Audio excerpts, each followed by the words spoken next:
Hello student, this is Sandeep. तो आज से हम लोग एक वीडियो सीरीज शुरू कर रहे हैं जिसमें हम लोग प्रॉब्लम्स के थ्रू नीट और जेई के क्वेश्चंस सॉल्व करने की कोशिश कर रहे हैं। सो आई विल सजेस्ट कि साथ साथ में आप लोग प्रॉब्लम्स को कर सकते हैं नोटबुक और पेन अपने साथ रख के।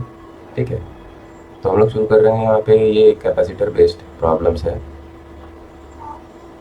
ठीक है, कैपेसिटर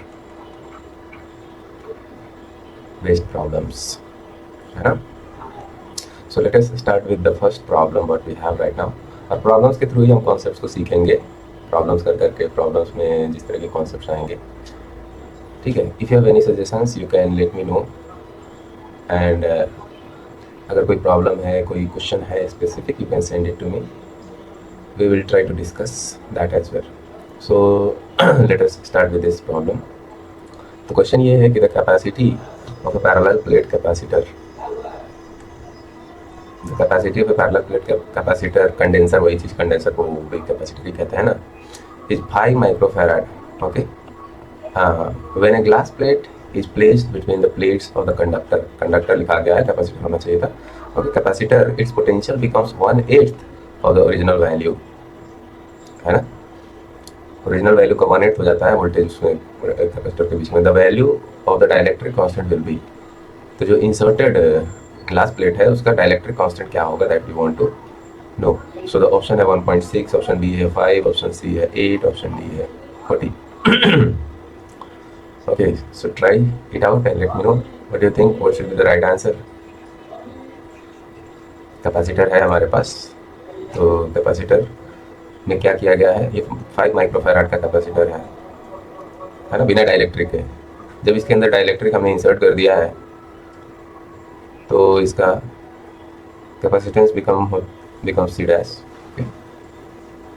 तो उससे सी डैश से हमें मतलब नहीं है, हमें पूछा जा रहा है कि what should be the voltage है।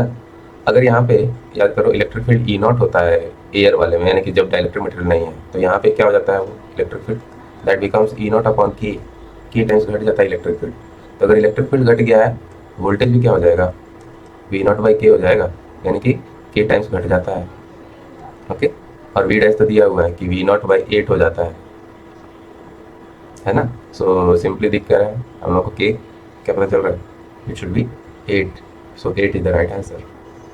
Clear, I hope it is clear to you all, है ना। डाइलेक्ट्रिक मटेरियल इंसर्ट करने से क्या होता है, वोल्टेज घट जाता है। और ये कब, बैटरी नहीं कनेक्टेड है अक्रॉस द कैपेसिटर्स, चार्ज मतलब ये कैपेसिटर है, कैपेसिटर को चार्ज करके बैटरी खोल दिए हैं और उसके बाद जो है डाइलेक्ट्रिक मटेरियल इंसर्ट कर रहे हैं। जब बैटरी लगी रहेगी तब डिफरेंट सिचुएशन होगा, that we will learn in some different problem. Okay,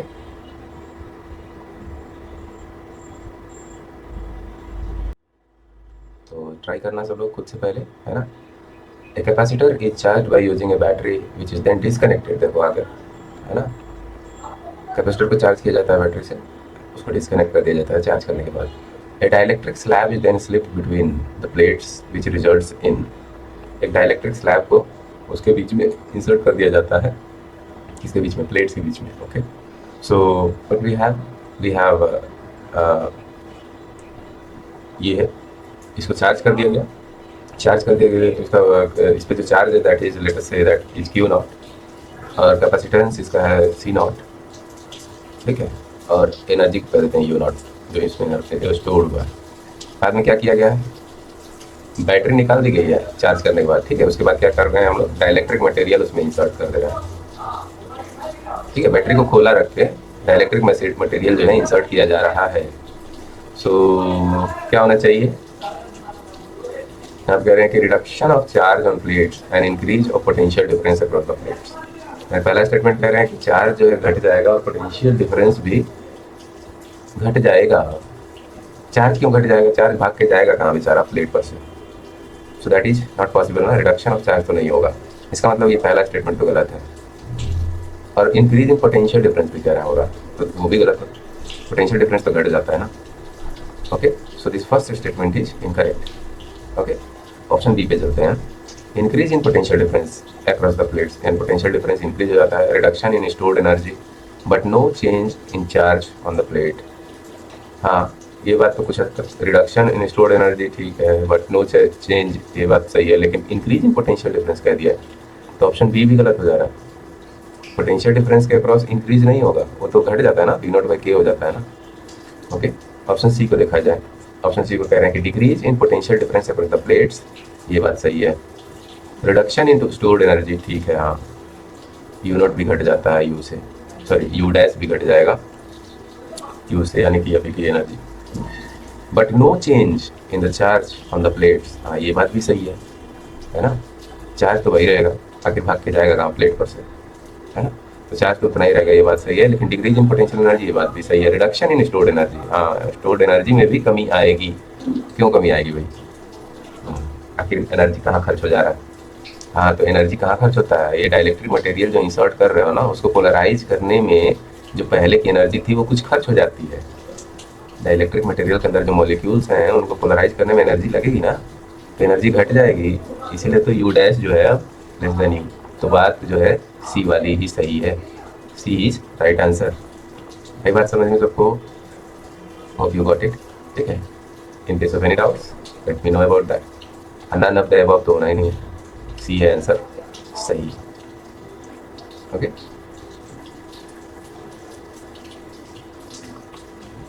C is the right answer. चलो नेक्स्ट क्वेश्चन देखा जाए।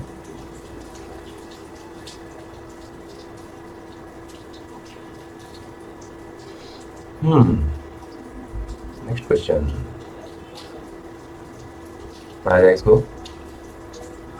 The question says the energy of a charge capacitor is given by the expression, बहुत simple सा सवाल है। The energy of a charge capacitor is given by the expression where Q is the charge on the conductor, तो capacitor होना चाहिए, plates of the capacitor, and C is its capacity, है ना। तो याद कीजिए क्या होता है, पैरेलल प्लेट के ऊपर का स्टोर्ड एनर्जी क्या होता है, U is equal to half CV square, है ना, हाफ CV स्क्वायर याद है। अब देखो ये Q और C के टर्म्स में दिया है, ये वाला हमारा जो एनर्जी का एक्सप्रेशन जो हम बार बार याद रखते हैं, हाफ CV स्क्वायर, ये कैपेसिटेंस और वोल्टेज के टर्म्स में है, तो क्या करना है ना, वोल्टेज को बदल देना है, वोल्टेज को बदल दो, ऐसा ही एक्सप्रेशन आ जाएगा। V इज इक्वल टू क्या होगा, हम जानते हैं Q is equal to CV होता है ना, तो V is equal to Q by C हो जाएगा, तो यहाँ पर रख दो Q बाई C, ठीक है, तो ये हो जाएगा half C Q square by C square, ऐसा, तो देखो तो आ जाएगा ये Q स्क्वायर बाई 2C, है कि नहीं, एक C है ये कट जाएगा ना, तो Q square by 2C is the right answer. ऐसे ये काफ़ी पॉपुलर है, इस चैप्टर का फॉर्मूला पॉपुलर फॉर्मूला है, तो ध्यान रखना है Q स्क्वायर बाई 2C, सब लोग समझ में, ठीक है।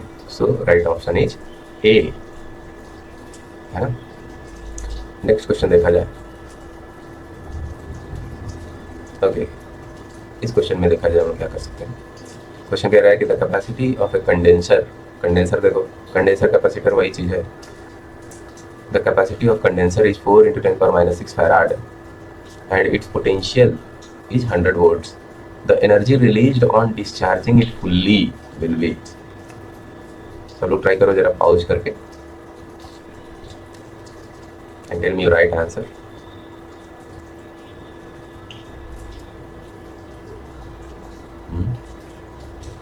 हो गया, कौन सा ऑप्शन है,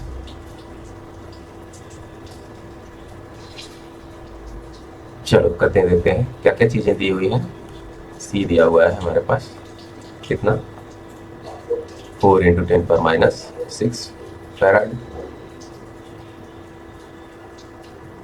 और क्या दिया हुआ, V दिया हुआ है 100 वोल्ट्स, तो कह रहे कितना एनर्जी रिलीज होगा डिस्चार्ज करने में, फुल्ली डिस्चार्ज करने में, तो फुल्ली डिस्चार्ज करने में क्या होगा, पूरा ही एनर्जी रिलीज होगा, पूरा एनर्जी कितना होता है स्टोर्ड इसमें, पूरा एनर्जी होता है हाफ CV स्क्वायर, है ना, तो हाफ C का वैल्यू दिया हुआ है 4 × 10⁻⁶, और V स्क्वायर है तो 100 का स्क्वायर, ठीक, तो ये इसको काट कुट कर लो, 2 से 4 2 टाइम्स कटेगा, तो 2 × 10⁻⁶ आया, 100 का स्क्वायर कितना हो जाएगा 10 का पावर 4, तो ये कितना हो जाएगा 2 × 10 का पावर ये 4 और -6 आपस में ऐड करोगे, you will get 2 into 10 power minus 2.